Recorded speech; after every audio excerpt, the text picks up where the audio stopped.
सभी को जय सिया राम। हम लोग रामचरितमानस बालकांड दोहा संख्या 36 से आगे बढ़ेंगे। दोहा इस प्रकार है कि सुठि सुंदर संवाद बर बिरचे बुद्धि विचार ते एहि पावन सुभग सर घाट मनोहर चार। अब तुलसीदास जी ने आपके हृदय में या शंकर भगवान के हृदय में जो स्थित है मानसरोवर, हम जो यहाँ पर देखिएगा कि जो हम में राम तत्व शिव तत्व सब विद्यमान है, इसको समझ के आप दोनों चीज को देखते चलिएगा। सगुण रूप में जब आप इसको आत्मसात करेंगे तो आप देखेंगे कि ये सब कुछ शंकर भगवान के भीतर कहा जा रहा है, और जब आप निर्गुण भाव से इसको आत्मसात करेंगे तो आप देखेंगे ये सब कुछ आपके भीतर विद्यमान है। तो इसलिए हम कहते हैं कि रामचरितमानस या वेद में जो कुछ भी बखान किया गया है, विभिन्न शास्त्रों में जो बखान किया गया है, वो यही बताता है, निर्गुण और सगुण के एक होने के भाव को पैदा करता है। तो कह रहे हैं कि सुठ सुंदर संवाद बर, इस कथा में बुद्धि से विचार कर जो चार अत्यंत सुंदर और उत्तम संवाद होंगे रचे गए हैं, वही इस पवित्र और सुंदर सरोवर के चार मनोहर घाट हैं।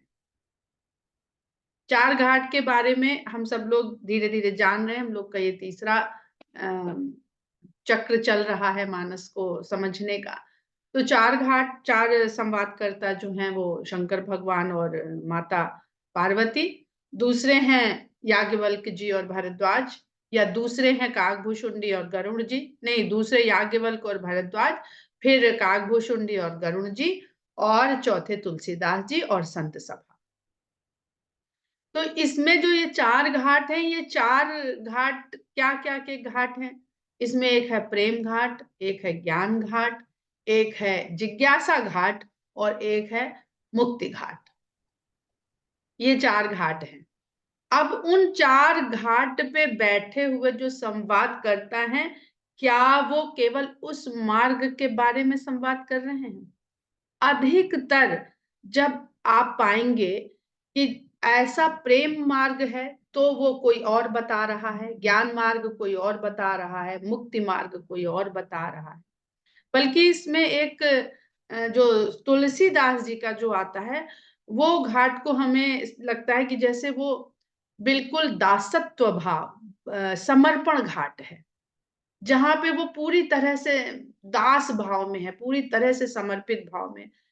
लेकिन इससे ये मत समझिएगा कि हमको जो पुरुषार्थ है या जो हमारी अपनी इच्छा है, प्रेम पाने की है, ज्ञान पाने की है, जिज्ञासा की है, कि मोक्ष की है, कि समर्पण की है, तो ये एक एक घाट में सीमित नहीं है। हर घाट में सब कुछ है। बातचीत जरूर उस तरह से हो रही है, क्योंकि प्रेम मार्ग में जाएंगे तो भी सब कुछ मिलेगा, पूरा प्रेम हो गया तो ज्ञान मिलेगा, भक्ति मिलेगी, मोक्ष मिलेगा, जिज्ञासाएं शांत होंगी। ज्ञान मार्ग में जाएंगे तो जिज्ञासाएं शांत होंगी, शंका मिटेगी, तो प्रेम मिलेगा, तो प्रेम से फिर समर्पण भाव आएगा तो मुक्ति मिलेगी। तो इस तरह से हर जगह आपको जहां तक हो संभव हो, एक रूपता को ही अपने भीतर धारण करना है, आत्मसात करना है।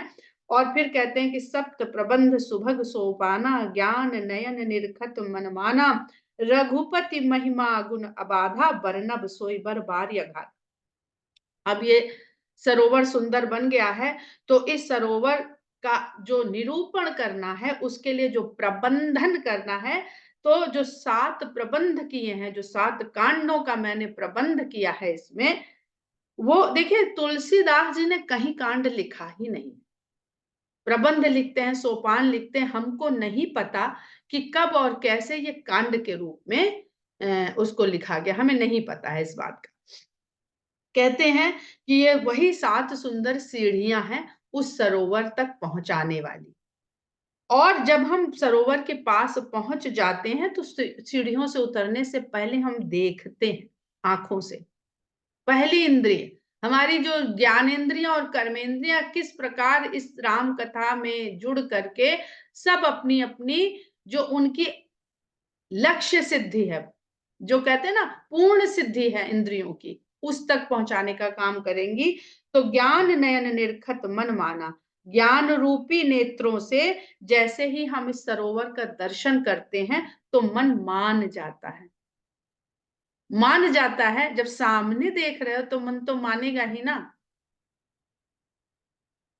रघुपति महिमा गुण अबाधा बरनब सोई बर बार्य। अब आंखों से देख लिया, अभी पैरों ने सीढ़ी पे कदम रख के उतरना आरंभ नहीं किया है, तो क्या देख रहे हैं हम? उसका जल दिख रहा है, जल के दर्शन होने लगे, पर कितना गहरा है, अगाध, बारी अगाधा।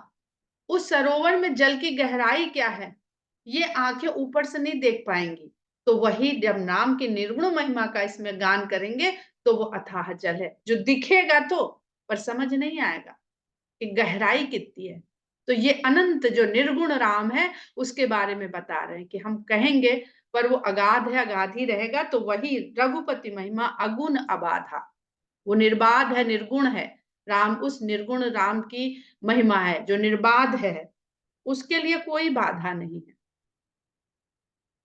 राम सीय जस सलिल सुधासम उपमा बीच बिलास मनोरम। तो जल दिख गया, अब जल दिख गया तो जल में जो लहर है वो सगुण राम में आ गए, और सगुण होते ही जो रघुपति महिमा अगुण अबाधा, वो सगुण होते ही राम सीय जस सलिल सुधासम। बिना सीता के, बिना आदि शक्ति के निर्गुण ब्रह्म प्रकट नहीं हो सकता।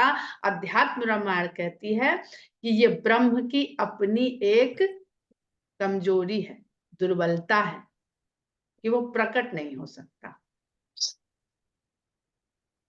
प्रकट होने के लिए उसको प्रकृति का सहारा लेना ही पड़ता है।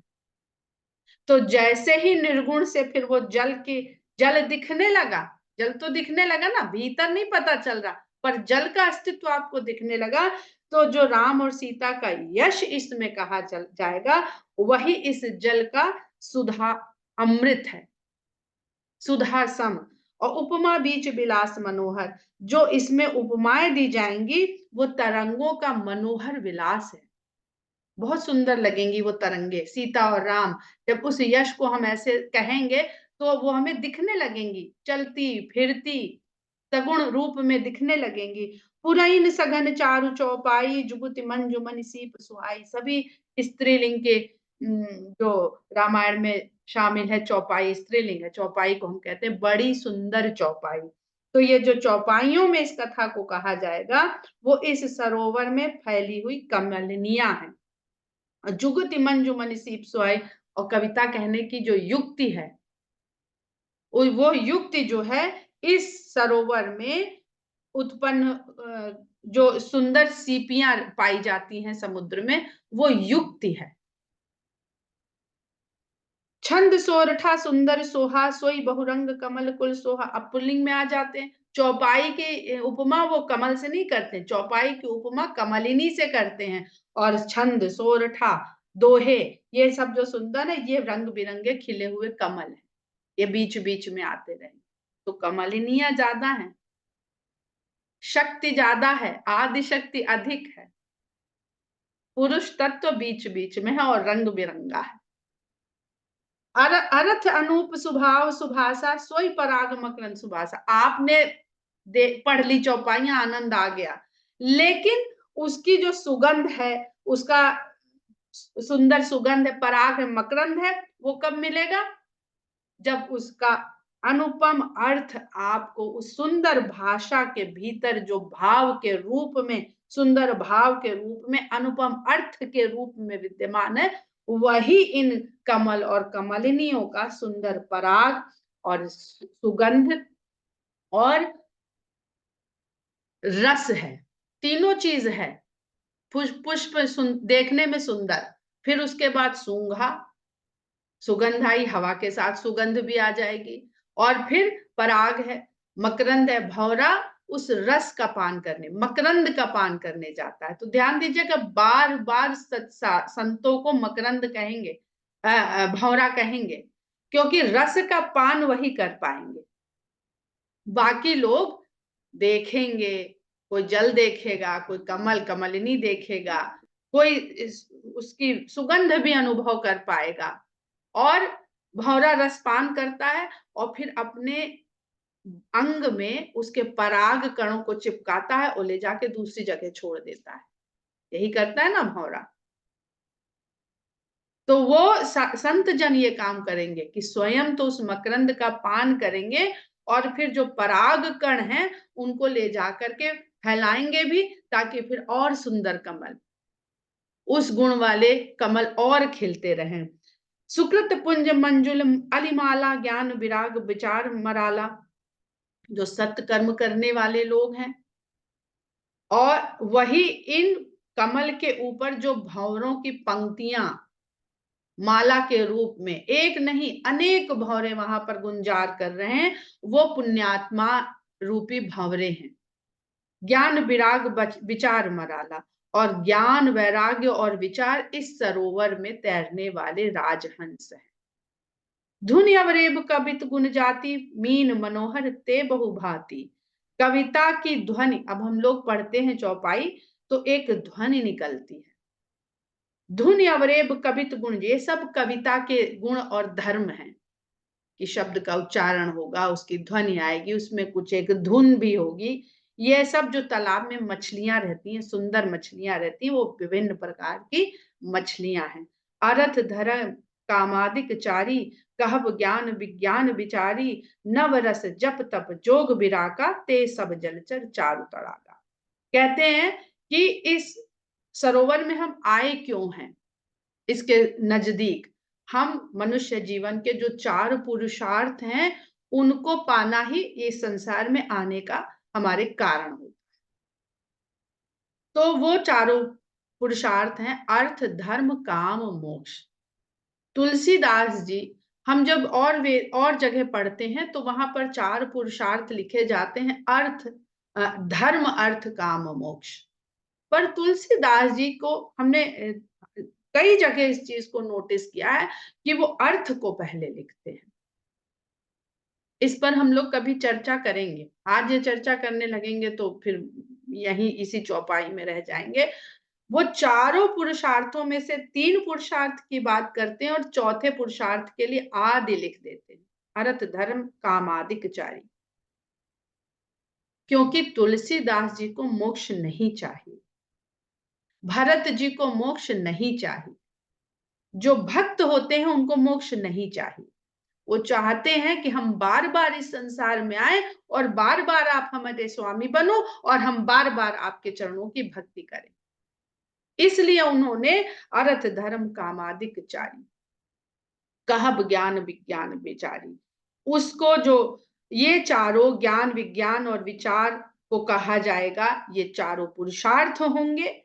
और नौ रस जप तप जोग विरागा, जो कविता के 9 रस होते हैं, वो जप तप योग और वैराग्य के जो प्रसंग आएंगे वो उन 9 रसों के समान होंगे। यही सब इस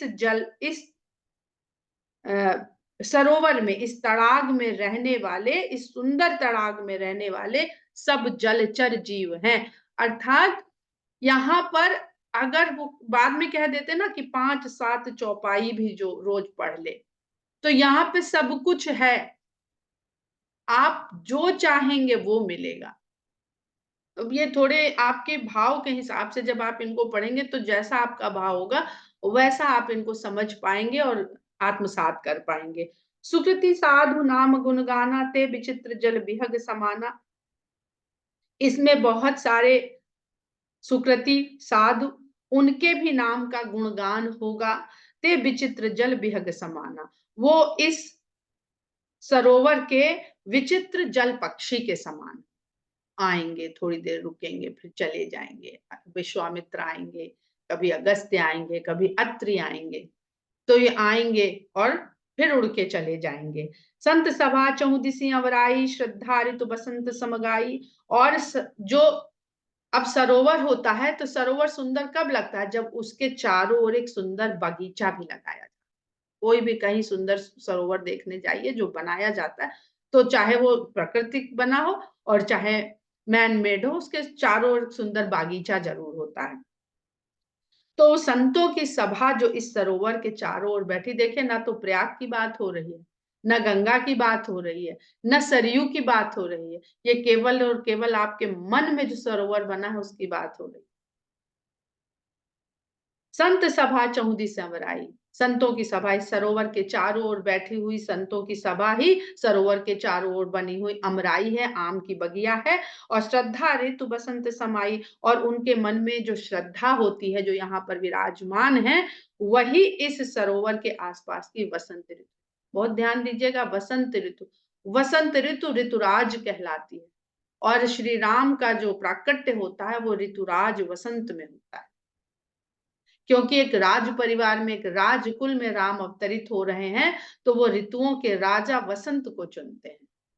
इस धरती पर उनके आने के लिए जो ऋतु है वो भी ऋतुओं का राजा ही है।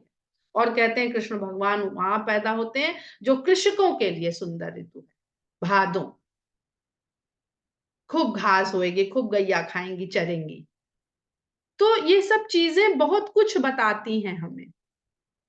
सुकृति साधु नाम गुण गाना, ते विचित्र जल बिहग समाना, संत सभा चौदिस अवराई, श्रद्धारित बसंत सम गाई, भगत निरूपण विविध विधाना, क्षमा दया दम लता बिताना, सम जम नियम फूल फल ज्ञाना, हरि पद रति रस वेद बखाना। इसमें विभिन्न प्रकार के जो भक्ति का निरूपण किया जाएगा, वही क्षमा दया दम, जो लताएं आ जाती हैं, जब वृक्ष होते हैं उन पे लता आके वितान बना देती, शामियाना सा बता देती, इस पेड़ से चलेंगी उस पेड़ पे चली जाएंगी, फिर वहां फैल जाएंगी, तो अपने आप एक सघन शामियाना सा वितान सा वहां तन जाता है।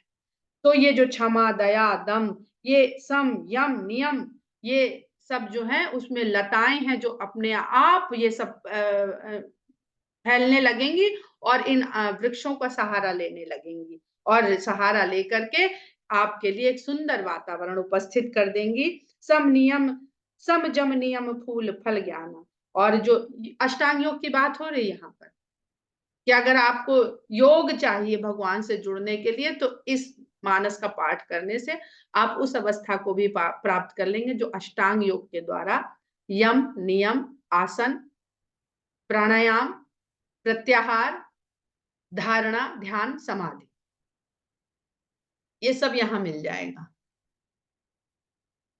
यही यही फूल है, और इसके द्वारा जो ज्ञान की प्राप्ति होगी वो फल है। अब फल भी मिल गया, देखिए पूरा सज रहा है सब कुछ जो इस संसार में आके हमको देखना है, मिलना है, चाहिए हमें।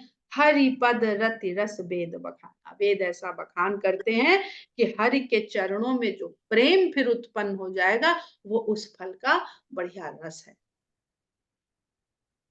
फल रसीला, इसमें रसाल का बहुत बार प्रयोग करेंगे तुलसीदास जी।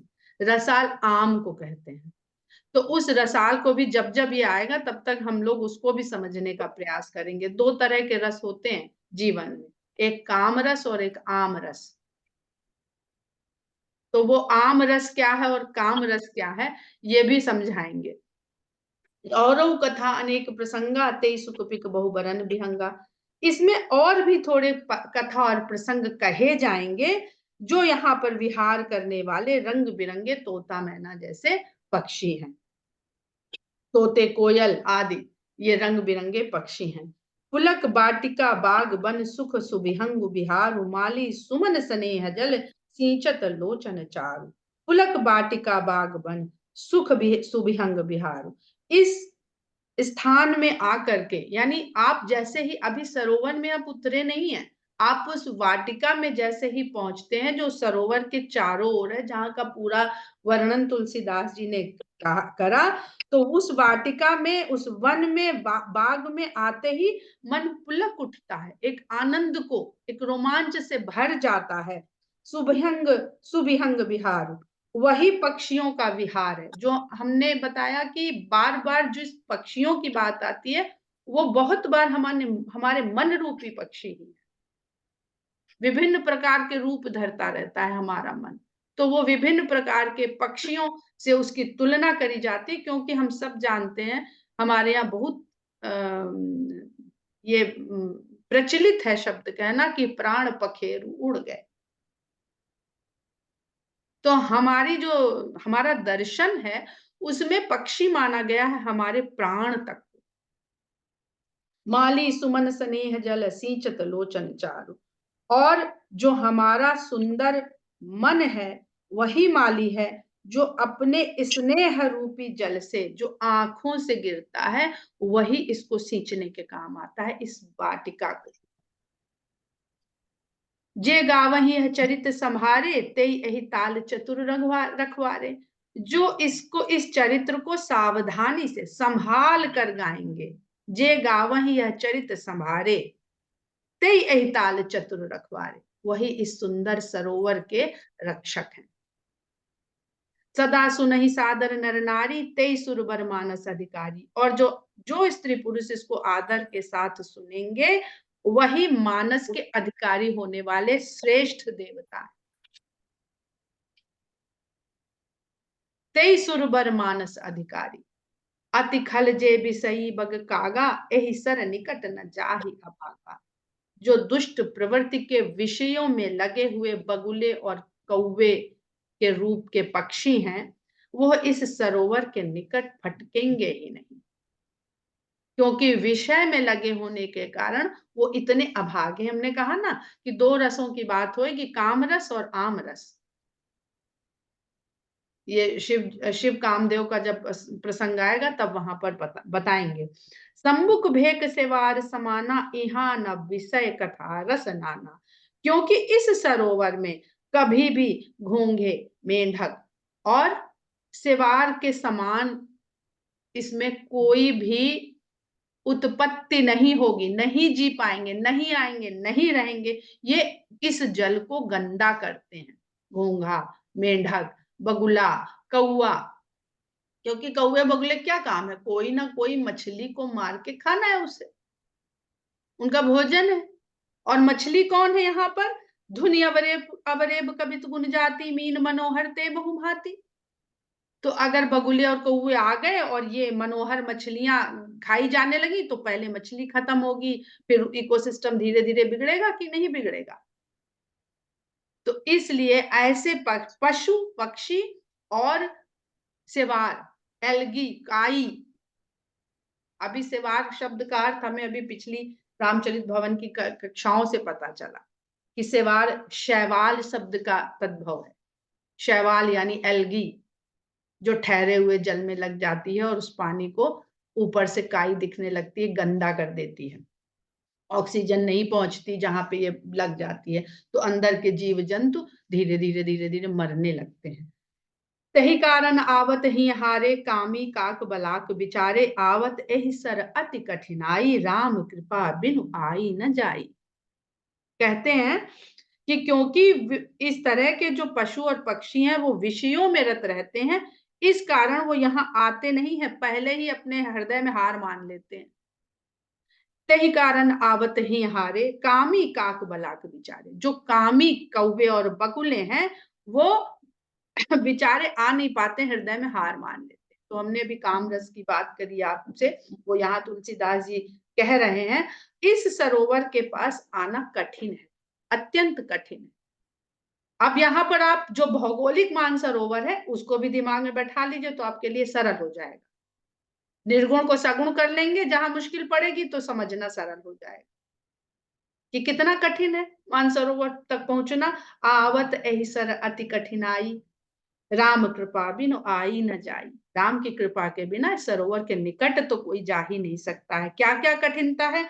कठिन कुसंग कुपंथ कराला, तिनके बचन बाग हरि ब्याला। आपकी जो संगत है, जिन कुसंग, बुरी संगत, इस सरोवर तक आने का कठिन, कराल, विकराल रास्ता है। विकराल, जहां मृत्यु के समान भय दिखाई दे। और उन कुसंगत, उन बुरी संगत में जिसमें आप बैठे हैं, उनकी जो बातें हैं वो वही उनके वचन ही बाघ और सर्प और सिंह है। तो ये सरोवर जब हम चलते हैं, आप कल्पना कीजिए कि मानसरोवर के लिए जाते हैं, चलना शुरू करते हैं, तो पहले क्या मिलता है? वन, चढ़ाई, ये सब मिलता है। पहले जंगल मिलेंगे, फिर जंगल के बाद और कठिन चढ़ाई, फिर और कठिन चढ़ाई। तो जंगल में क्या मिलेगा? शेर, बाघ, चीते और सर्प। जो आपका शिकार करने के लिए। तो ये रोक, इनका भय रोक देता है कि नहीं भाई हम नहीं जाएंगे, वहां तो बहुत खतरा है। गृह कारज नाना जंजाला ते अति दुर्गम शैल विशाला। और फिर जो घर के काम काज होते हैं कि 11:30 बजे, किसी भी समय, हम अपने उसके लिए नहीं कह रहे हैं, आप लोग आप वैसे भी बैठ के पढ़ते होंगे, तो अरे आज तो ये काम है, आज ये करना है। तो जो घर के नाना प्रकार के जंजाल हैं, घरेलू घर गृहस्थी संसार के, वही इस सरोवर तक आने के कठिन और बड़े शैल है, पर्वत है।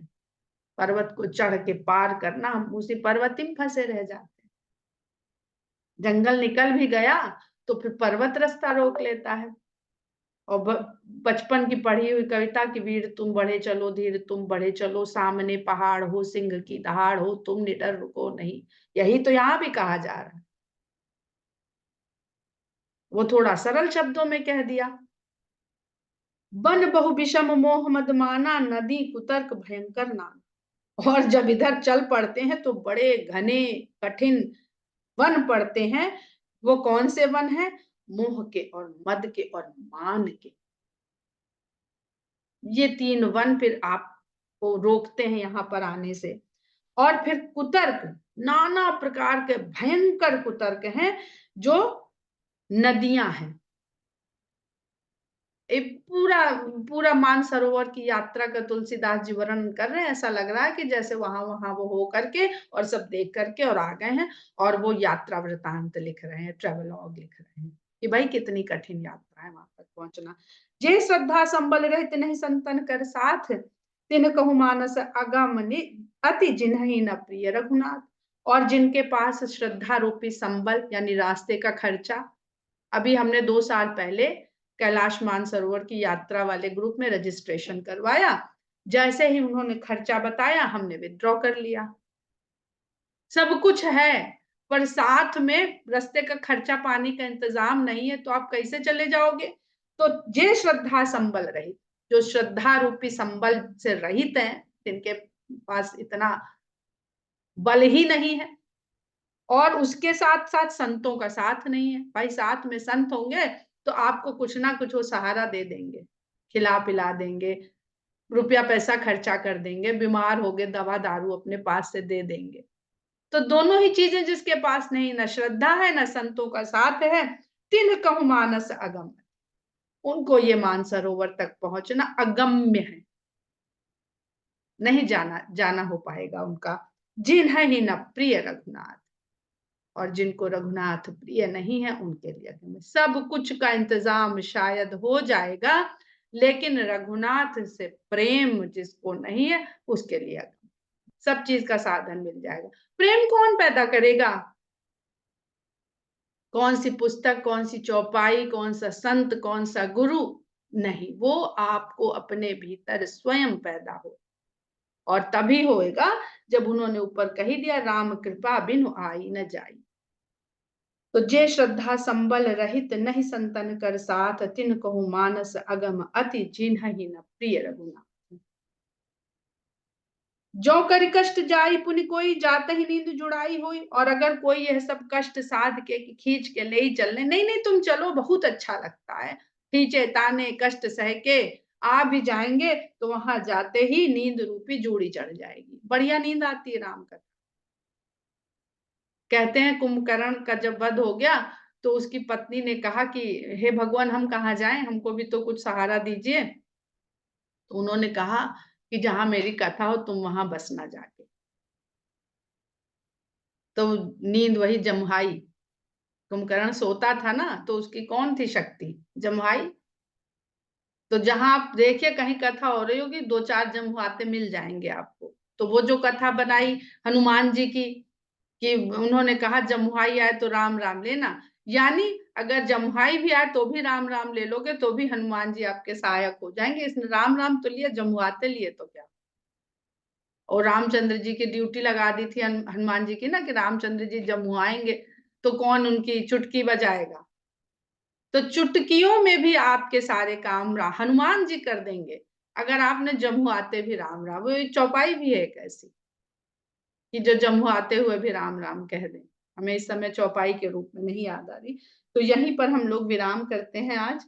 समय भी हो गया है। जय सिया राम।